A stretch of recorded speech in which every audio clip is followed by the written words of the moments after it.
Welcome back to my channel. আজি মই আহিছো খামৰেংগা। খামৰেংগা বিলখন দেখিবলৈ বহুতেই ধুনীয়া, মানিব লগা ধুনীয়া কিন্তু।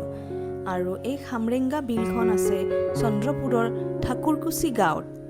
গুৱাহাটীৰ পৰা এই খামৰেংগা বিলখনলৈ যাবলৈ হ'লে 1 ঘণ্টা 30 মিনিটমান লাগিব, কিন্তু ট্ৰাফিকৰ কথাটো ক'ব নোৱাৰি। 40 মিনিট বা 45 মিনিটো লাগিব পাৰে। কিন্তু তাত গৈ আপুনি মন মুগ্ধ হৈ যাব খামৰেংগা বিলৰ নেচাৰেল বিউটি দেখি। এই খামৰেংগা বিলখন কিহৰ বাবে পপুলাৰ জানেনে আপোনালোকে? ইয়াত বিভিন্ন মানুহবোৰে খামৰেংগা বিলৰ বায়'ডাইভাৰ্ছ ৱেটলেণ্ড চাবলৈ আহে আৰু ইয়াৰ সৌন্দৰ্য বঢ়াই বিভিন্ন ধৰণৰ ৰং বিৰংগী চৰাইবোৰে।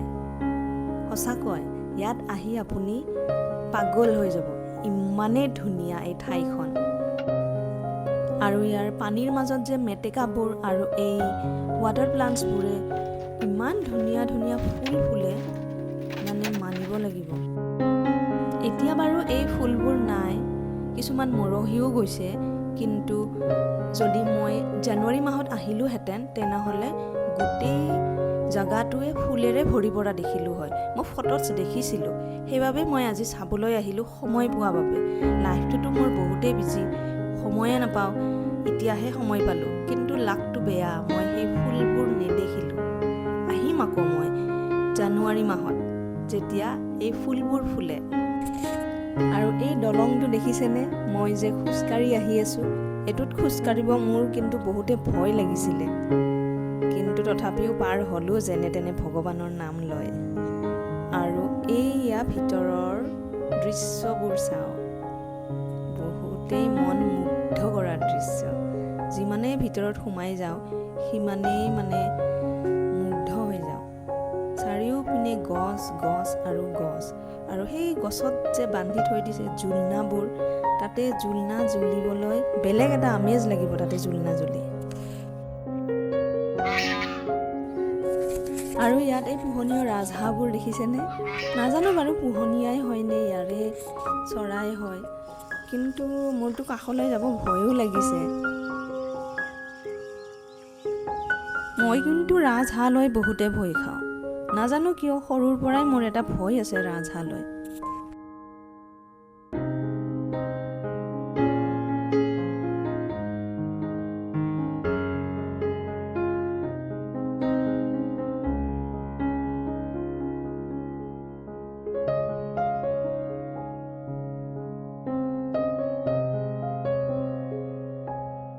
আৰু ইয়াত জুবিনদাৰ এটা গানৰ লাইন লিখা আছিলে, মোৰ শুকান পৃথিৱীত তুমি আহিলে জীপাল হ'ব। ভাল লাগিলে এই গানৰ লাইনটো ইয়াতে দেখি। জুবিনদাক যে এনেকে মনত ৰাখিছে, এনেকে তেওঁৰ গানৰ লাইনছবোৰ লিখা থাকিলে তেওঁক উঠি অহা প্ৰজন্মবোৰে চিনি পাব। ভাল লাগিলে দেখি।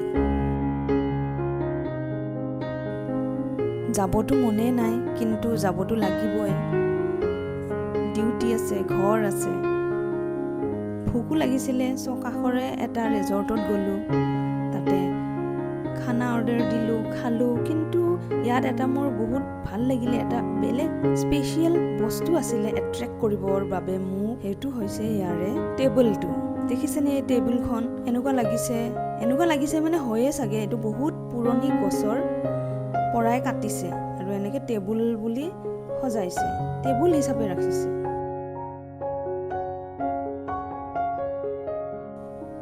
এই ৰিজৰ্টখনত এটাই স্পেচিয়েল কি, খৰিৰ জুইত ভাত বনায় আৰু খৰিবোৰ এনেকৈ থৈ দিয়ে। ওপৰত ৰিজৰ্ট, ভাত খাব পাৰি আৰু তলত এনেকৈ খৰি থৈ দিয়ে। এইটো ভাল লাগিলে, আমি টেষ্টটো ভাল পালোঁ খাই, বহুতে মানে টেষ্টি ইয়াৰে খানাবোৰ। আপোনালোকেও আহিব পাৰে। Thank you for watching my video. Do like, subscribe and give comment to my video.